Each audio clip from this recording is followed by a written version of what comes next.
This example first demonstrates poor data quality. Not only is there significant noise due to poor detections, but there are also data gaps, leading to reduced swath coverage.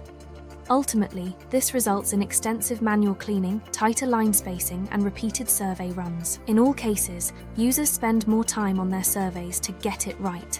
The cause of these poor data is inadequate sonar settings.